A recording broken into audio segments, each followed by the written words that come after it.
Hey there, fellow quarantine folks. Welcome to our first Minisode. We hope you like it. We're doing this because we wanted a place to talk about other things other than feature films, such as books, board games, stories, and short films. And potentially TV shows down the line. Today, we're talking about the 2020 short film Host. Because this is a Minisode, we're trying to keep this as spoiler-free as possible. This was written by Gemma Hurley, Jed Shepard, and it was also written and directed by Rob Savage. This movie is short, terrifying, and to the point. This movie ends at the length of a Zoom call, and really, that's all it needs to be. For content warnings, there is a little bit of gore and some disturbing imagery, I would say. Definitely. This minisode is a little different than our normal episodes. Today we're just going to kind of talk about what we liked about this movie, some little tidbits about it, but ultimately we're not doing research on this like we do our regular full-length episodes. I mean, that would also be kind of hard on a movie that came out less than a week ago. Yeah, this is basically our hot take of this movie. We also decided to do a minisode on this because the movie is under an hour, so it is technically not like a feature-length film. Mm-hmm. The premise of this is basically a Zoom seance gone wrong. There's great jump scares, and we actually started to get freaked out while we were watching. I'm actually pet sitting right now, so not only were we watching this and it was scary, but we were not at home. And so it just added another layer because it was kind of like every shadow was a little bit creepier, and it has that kind of effect. I spent so much time just looking at every little Zoom screen, and I was just looking in the background so much, and I was like, oh, is that the thing? Is that the scary thing? That was one of the things that I felt really added to this movie, though, was the way that the Zoom squares were set up. It was really clean, and it wasn't distracting, but it did force you to kind of, like, not be sure where you should focus your eye line. So when, like, somebody was talking, there was definitely shit going on in the other cubes. Yeah, and every time it would show, like, because sometimes it cuts to just one of the person's cubes, but then sometimes it shows them all, and every time it showed all of them, I was just constantly trying to look at all of them, and it was really hard and stressful. Yeah, it's like so much to take in, because it's, even though it's just like 5 people's faces, like they're lit by candles, so there's weird shadows going on and all of that type of stuff. And phone/laptop cameras tend to be pretty wide, so you also see like their full kitchen, their full bedroom, and I'm like, is that light? Is that a fire alarm? Or those demon eyes? Yeah. There were a few instances where we were just like, is that just a light of something, or is that the eyes of a monster? I remember when I first saw this pop up on Shudder, I saw the name Host, read Zoom call, saw that it was 50-ish minutes, and immediately I was like, this is going to be a garbage gimmick movie. But like we've talked about before, I'm such a sucker for anything that is found footage. I was like, it's only 50 minutes long. We can watch it. If it's horrible, we're not even wasting the amount of time of like a full movie. We were pleasantly surprised for sure. Yeah, I was so surprised by this. There was no moment where I was like, oh, this is lame, or this movie sucks, because that happens a lot, where you start a movie and you're like, oh no, you know it's gonna be bad. And I think that's the benefit too of the short length, is it just kind of goes right into the story, because it doesn't have that leeway of time to try and like build like a backstory. It's like, here are 5 friends, they are having a seance. Also, just like in real life, nobody's paying for Zoom. Right. Nobody is upgrading to call more than an hour. Everybody is hanging up at that hour and then recalling. Exactly. I feel like we really needed a movie like this during quarantine. Like, obviously at this point, we've realized that an actual zombie apocalypse isn't going to happen, but this type of, like, demon going through our laptop screens over Zoom definitely feels possible. Yeah, only Full Moon Features is thinking that the coronavirus is going to cause zombies. Oh, God.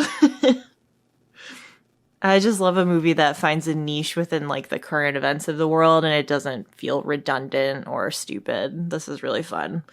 Yeah, no, I love the part where she, like, grabs a mask to go right. run out. Yeah.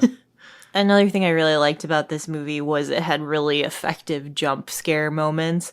And trust me, there's nothing unique about what happens in this movie, and you're going to guess every corner that they turn around what is going to happen, but it's still just as scary, and it still definitely made me like cringe and gasp out loud and all of that stuff that you hope to get from a horror movie. Well, the thing this does well is that you don't really know what's happening. So you know there's going to be a jump scare, but they do a really good job of, like, timing it. So there's, sometimes you're like, okay, it's going to be now, and then it's a couple seconds after you think it's going to happen. And the whole time you're like, I know something's going to jump out. It might be now, it might be 5 seconds, and I have no idea what it's going to be. Yeah. This movie was inspired actually by a Twitter video that Rob Savage made that went semi-viral. It's the same kind of premise where he was on a Zoom call with his friends and some spooky stuff happens. But I like that some of the actresses in the Twitter video, like just the 2-minute video, are actually in the movie. Right. Like he didn't just ditch them and then go make a movie of the same idea. He actually brought them on to this movie. Right, because it's really wild that the Shudder manager, I think general manager, the Shudder general manager, Craig Engler. Sorry if we say that wrong, but we're doing our best. Saw the Twitter video and reached out to Rob and asked him to make a movie out of it. And I mean, this is a dream come true for anyone that likes to do spooky stuff. Like, I hope maybe Craig Engler will see one of our videos or something we post and be like, hello, can I give you lots of money to make this into a full-length feature? Even a little money. Just a little bit of money would be great. They actually filmed this during COVID quarantine, lockdown, whatever we're all going through right now. And this was actually shot with laptop cameras and phone cameras, just like a Zoom call would be. Right, and so because of that, the actors were actually responsible for the lighting and some of the practical effects that they managed in this movie, too, because they weren't having, like, makeup people or effects people going to the actors' homes to get them set up. A full lighting and sound department. Yeah, they just kind of, like, communicated remotely and tried to make it look as best as it could, but that ultimately does add to it feeling super real, because it's not crazy beautiful or anything. No, but that actually sells this movie even more because, you know, some people are going to be like, I'm going to hang these Christmas lights, or right. I'm going to sit directly under a lamp, or I'm just going to be lit by candles. Just like a regular Zoom call. Right, and there's even, like, the one girl has, like, a weird Zoom background, which is a thing. Every call has that one person with they're trying to be a funny background, and I'm going to Photoshop something together, or I'm going to be the one to make it a beach, or I'm going to make it a looping video, or I'm going to make the background my face a bunch. It's always something, and this movie does it. It's pretty funny. Have you ever done a funny Zoom background? No. I take my Zoom calls seriously, but no, I'm just too lazy. Yeah. I'm never amped for one of my work Zoom calls. I'm always fair. Just like, it's 9 o'clock Zoom call. Here we go. Yeah. It's gonna be a waste of time and people just talking about how they miss everybody, and nobody's actually seen people for 4 months, so it's gonna go way too long. All of the character names are actually the same as the first names of all of the actors. And actually, Haley Bishop, who plays Haley, is also from Detroit. Shout out to the D. We're from there. We live there. Overall, this was a nice Shudder quarantine surprise. Yeah, I honestly can't even remember the last time I was actually afraid of a movie or found like a jump scare effective, or like, you know, we watched it together. I was squeezing your hand very tightly. I was gasping loud. That does not happen very often. I was a little freaked out. Yeah. But I don't remember. We watch a lot of movies. House of a Thousand Corpses, 31. We watch Halloween, Friday the 13th, American Werewolf. We've witnessed a lot of gruesome things. A lot of movies. Blair Witch, all of the Blair Witches. So many. Never even a jump. Yeah. So that's saying something, though. That's saying something. I mean, yeah.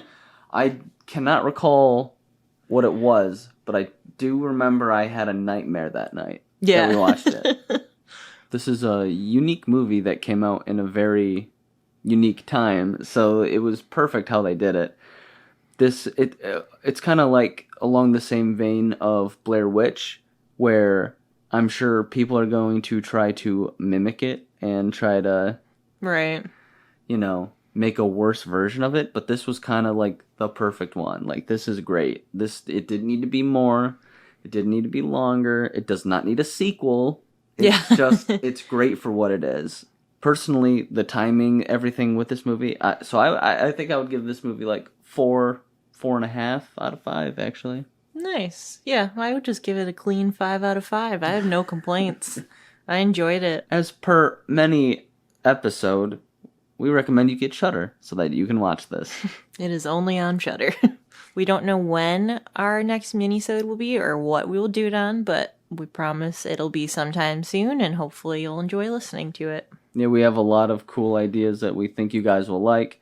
We just can't fully commit to the 2 a week quite yet. We're not quite there yet, but with the timing of this movie and just being a nice surprise, we thought we'd do a quick minisode and see if you guys like these.